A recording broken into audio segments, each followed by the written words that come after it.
Pemirsa, terjaring razia penyandang masalah kesejahteraan sosial, seorang wanita Parubaya diduga gelandangan meronta-ronta saat akan diamankan petugas gabungan Satpol PP dan Sudin Sosial di kawasan Senen, Jakarta Pusat. Usaha kerasnya agar bisa lolos dari cengkraman petugas membuat wanita tersebut nekat menjatuhkan diri ke aspal jalan.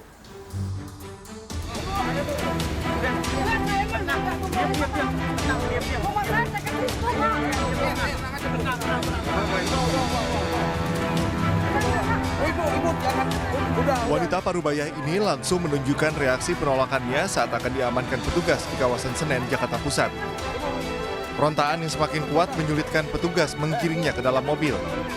Dirinya bahkan nekat menjatuhkan diri ke aspal jalan demi bisa lolos dari cengkraman petugas, hingga petugas terpaksa menggotongnya masuk ke dalam mobil.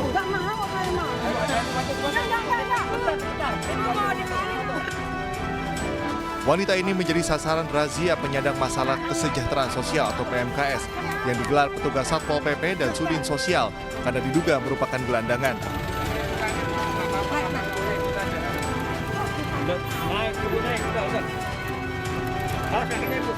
Sayangnya, meski telah berhasil dimasukkan ke dalam mobil, namun seorang wanita yang mengaku kerabatnya mampu mengeluarkan wanita tersebut.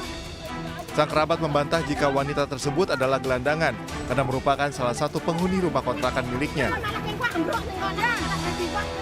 Gagal menjaring wanita diduga gelandangan, petugas kemudian melanjutkan razia dengan menyisiri sejumlah ruas jalan, taman kota, dan persimpangan jalan.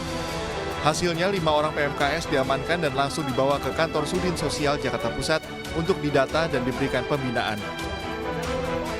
Dari Jakarta, Reniston Sanjaya, iNews melaporkan.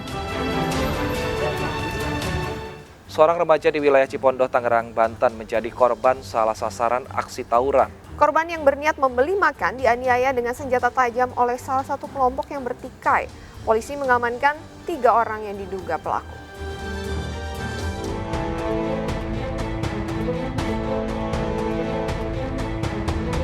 MH terbaring di rumah sakit di kawasan Cipondoh, Tangerang, Banten dengan luka akibat senjata tajam di tangannya. Korban dianiaya saat terjebak di antara 2 kelompok yang tawuran ketika akan membeli makan. Korban kemudian diselamatkan warga dari kejaran 2 kelompok remaja dan dibawa ke rumah sakit terdekat. Saya nggak tahu kalau situ ada yang tawuran di daerah situ. Nah, saya berhenti dekat daerah situ. Pokoknya saya pengen berhenti di Madura, mau beli mie. Nah, saya kaget, tiba-tiba saya dipukul sama orang dari belakang. Dalam peristiwa salah sasaran tersebut, aparat Polres Metro Tangerang Kota mengamankan 3 remaja yang diduga pelaku aksi tawuran. Berhasil mengamankan terduga pelaku sebanyak 3 orang, dan saat ini pelaku sudah diamankan di Polsek Cipondoh beserta barang bukti 2 buah celurit, terdiri dari celurit yang berukuran panjang dan celurit yang berukuran sedang. Menurut polisi, sebelum melancarkan aksinya, para pelaku bersepakat untuk bertemu melalui media sosial. Polisi juga menghimbau para orang tua agar mengawasi anak remajanya agar tidak berkeliaran di tengah malam.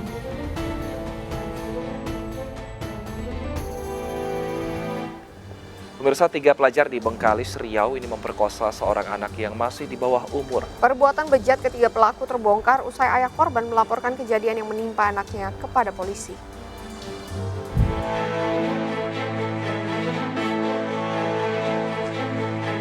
Tiga pelajar pelaku pemerkosaan terhadap anak di bawah umur hanya tertunduk lesu saat digiring aparat Polres Bengkalis, Riau. Ketiganya ditangkap aparat Satreskrim Polres Bengkalis di rumahnya. Terbongkarnya kasus setelah ayah korban curiga dengan kondisi anaknya yang mengeluh pada kemaluannya. Usai diperiksa, korban pun menceritakan kejadian yang dialaminya kepada orang tuanya yang langsung melapor ke polisi. Jadi untuk kronologisnya ada tiga orang tersangka yang juga kami amankan. Tersangka tersebut di bawah umur. Yang ketiga tersangka tersebut melakukan tindak pidana persetubuhan kepada korban di sebuah pondok di Desa Sungai Alam, Kabupaten Bengkalis. Atas informasi tersebut, kami laksanakan penangkapan terhadap ketiga tersangka tersebut yang jelas di bawah umur. Diketahui korban telah diamankan ke rumah bibinya karena mengalami trauma. Sementara guna mempertanggungjawabkan perbuatannya, ketiga tersangka melanggar pasal tentang perlindungan anak dengan ancaman hukuman 15 tahun penjara.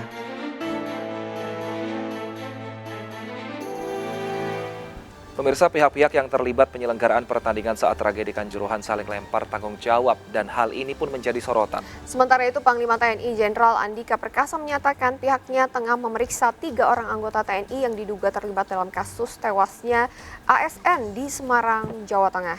Dan kedua informasi ini sekaligus juga mengakhiri lapor polisi hari ini. Terima kasih sudah menyaksikan lapor polisi.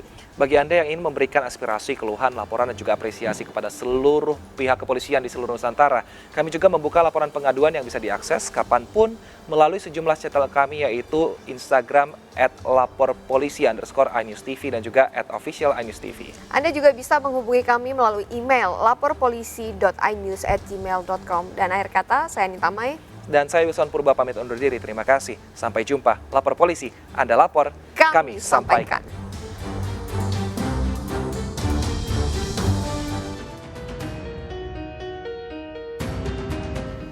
Pihak-pihak yang terlibat penyelenggaraan Liga 1 termasuk laga Arema kontra Persebaya yang berujung tragedi Kanjuruhan telah diinterogasi tim gabungan independen pencari fakta pimpinan Mahfud MD. Kepada TGIPF, PSSI menyatakan tidak bertanggung jawab soal keamanan penyelenggaraan pertandingan. PSSI mempunyai regulasi yang menyatakan tak bertanggung jawab jika terjadi insiden dalam laga. Dari Polres dan Polda Jatim, ada Polres dan Polda. Ada. Iya, kalau tidak ada polisi rekomendasi tidak mungkin terlaksanakan. Koordinasi masyarakat PSSI, waktu itu PSSI menyampaikan LIB dengan LIB. Pandangannya PSSI tetap koordinasi sehingga ditambah pengamanan dari 700-800 jadi 2.000 lebih pengamanan. Sedangkan menurut Mahfud MD, selain PSSI, operator liga, panitia pelaksana hingga pemegang hak siar juga saling menghindar dari masalah. Yaitu yang kita rasakan sekarang ada saling lempar tanggung jawab. Kata PSSI bilangnya sudah ke LIB, LIB sudah ke Pansel, kemudian Pansel juga macam-macam lah, broadcast juga sama, saling lempar. Nah, semua berlindung di aturan formal masing-masing. Ya, aturan formal masing-masing ya bisa kita dengarkan. Tapi ada dua hal, aturan formal itu sendiri terasa tidak sesuai dengan aturan substansial. Ya. Kebenaran substansialnya tuh harus diungkap oleh TGIPF. Kalau kebenaran formalnya sudahlah, masing-masing punya pasal, masing-masing punya kontrak. Tapi keadilan substantifnya dan kebenaran substansialnya itulah yang akan digali oleh TGIPF dan itu yang akan disampaikan kepada Presiden. Sehingga kita nanti akan memberikan rekomendasi-rekomendasi kebijakan yang baik dan bagus bagi dunia persepak bolaan Indonesia. Sebelumnya soal keamanan dan keselamatan di Kanjuruhan menjadi sorotan. PSSI, PT LIB serta panitia pelaksana dimintai pertanggungjawaban oleh publik atas tragedi Kanjuruhan. Sementara perubahan jam pertandingan menjadi malam dituding sebagai salah satu faktor terjadinya insiden. Belum jelas siapa yang meminta laga digelar pada malam hari. Tim Liputan iNews melaporkan.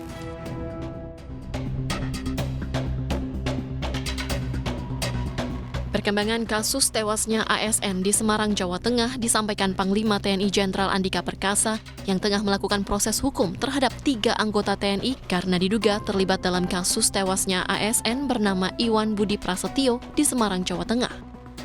Andika menyatakan ketiganya berasal dari Kesatuan Polisi Militer. Mereka mulai diperiksa sekitar 2 hari setelah jasad korban ditemukan dalam kondisi hangus terbakar di Pantai Marina 8 September lalu. Namun hingga kini status pelaku masih sebagai saksi dan belum ditahan. Kami sekarang sedang melakukan proses terus. Memang tidak semudah itu karena ada saja denial atau jawaban-jawaban yang kemudian membuat seolah-olah tidak terlibat. Tapi kami tidak tidak begitu saja menyerah, karena kami yakin Polda juga punya bukti-bukti awal yang cukup. Pokoknya kami terus mengawal sampai dengan sekarang. Kami memeriksa 3 sejauh ini. Dari kesatuannya dari apa? Ada dari polisi militer. Ya, itu betul.